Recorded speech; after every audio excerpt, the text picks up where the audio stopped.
तपस्या की शक्ति से तुम्हें बच्चा जनने की शक्ति दे सकता हूं।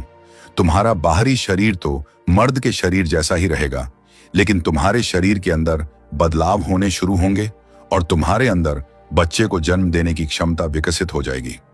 लेकिन एक बात याद रखो, एक बार इस शक्ति का इस्तेमाल करने के बाद तुम फिर पहले जैसे नहीं बन सकते।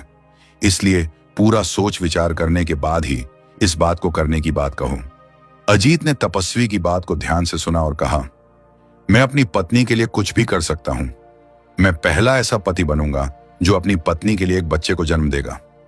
तपस्वी ने अजीत का निश्चय देखा और अपनी शक्ति से उसके शरीर में रोशनी का एक गोला छोड़ा, जिससे उसके शरीर के अंदर बदलाव आने शुरू हो गए।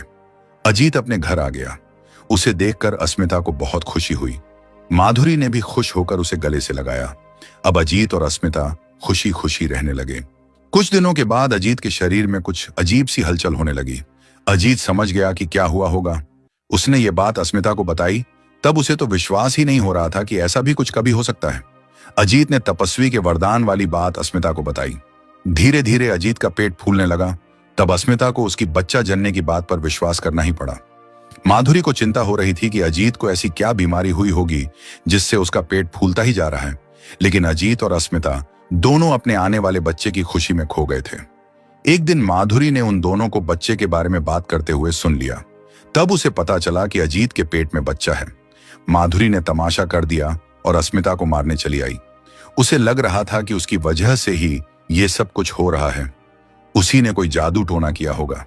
अजीत ने माधुरी को समझाया कि ऐसा कुछ नहीं है, ये सब उसकी अपनी इच्छा से ही हो रहा है। लेकिन माधुरी ये बात सुनने को तैयार नहीं थी। धीरे धीरे पूरे गांव में ये बात फैल गई कि अजीत एक बच्चे को जन्म देने वाला है। सब लोग आकर अजीत के पेट को देखने लगे और उसके बारे में तरह तरह की बातें करने लगे। पूरा गांव अब अस्मिता के साथ साथ अजीत का भी मजाक उड़ाने लगा था। ये सब देखकर अस्मिता का खून खौलने लगा था। उसके दुख का अब कोई ठिकाना नहीं था। उसने एक दिन अजीत से कहा, चलिए, जिस बाबा ने आपको ये वरदान दिया है उनसे कहिए कि वो वरदान वापस ले लें। अजीत ने समझाया, अगर ऐसा किया तो तुम कभी मां नहीं बन सकोगी। अस्मिता ने उसकी एक न सुनी और उसे जबरदस्ती तपस्वी के पास लेकर चली गई। अस्मिता तपस्वी के पैरों में गिर गई और उसने कहा, बाबा जी, कुछ भी कीजिए, लेकिन मेरे पति को पहले जैसा कर दीजिए। ये एक बच्चे को जन्म देने वाले हैं। इस बात से पूरा गांव इन पर हंस रहा है, इनकी छी छी कर रहा है। इससे अच्छा तो यही था कि वो सब मुझे बांझ कहकर पुकारे। मैं मुझ पर लगा दाग बर्दाश्त कर सकती हूं, लेकिन अपने पति पर नहीं। अस्मिता गिड़गिड़ाने लगी। अजीत उसे समझा रहा था, अब कुछ ही दिनों की बात है, एक बार बच्चा हो जाएगा तब सब लोग इस बात को भूल जाएंगे। लेकिन अस्मिता ने कहा, नहीं, जब हमारा बच्चा बड़ा होगा तब सब उसे एक मर्द के पेट से जन्मा हुआ अजीब बच्चा कहकर उसका भी मजाक बनाएंगे। हमारे बच्चे के माथे पर तो उसके जन्म से ही दाग लग जाएगा। मैं अपनी बदनामी सह सकती हूं, लेकिन आपकी नहीं। अस्मिता की आंखों से लगातार आंसू बह रहे थे, जिसे देखकर अजीत का दिल पसीज रहा था। तपस्वी भी अस्मिता को गिड़गिड़ाते हुए देखकर समझ नहीं पा रहे थे कि अब क्या करें। उन्होंने अस्मिता को शांत होने को कहा और बताया, मैंने अजीत से कहा था कि एक बार अगर उसने औरत के शरीर को धारण कर लिया तो उसे फिर से मर्द बनाना बहुत मुश्किल हो जाएगा। लेकिन तुम्हारे इन बहते हुए आंसुओं ने मुझे मजबूर कर दिया है कि मैं अपना वरदान वापस ले लूं। तपस्वी की बात सुनकर अस्मिता की आंखों में खुशी छलकने लगी। तपस्वी ने कहा, अगर तुम चाहती हो कि तुम्हारा पति पहले जैसा हो जाए तो तुम्हें किसी चीज का बलिदान देना पड़ेगा। अस्मिता ने जरा भी न सोचते हुए कहा, मैं अपने मां बनने की इच्छा का बलिदान देती हूं। मुझे बांझ बने रहने का दाग मंजूर है, लेकिन अपने पति पर लगा हुआ लांछन नहीं। अस्मिता और अजीत दोनों एक दूसरे से बहुत प्यार करते हैं।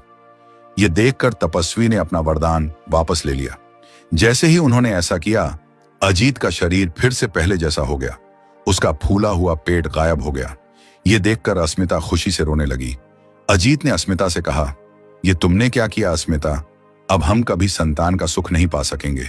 अस्मिता ने कहा, कभी मां न बनने का दुख मैं झेल सकती हूं, लेकिन आप पर लगा हुआ लांछन नहीं देख सकती।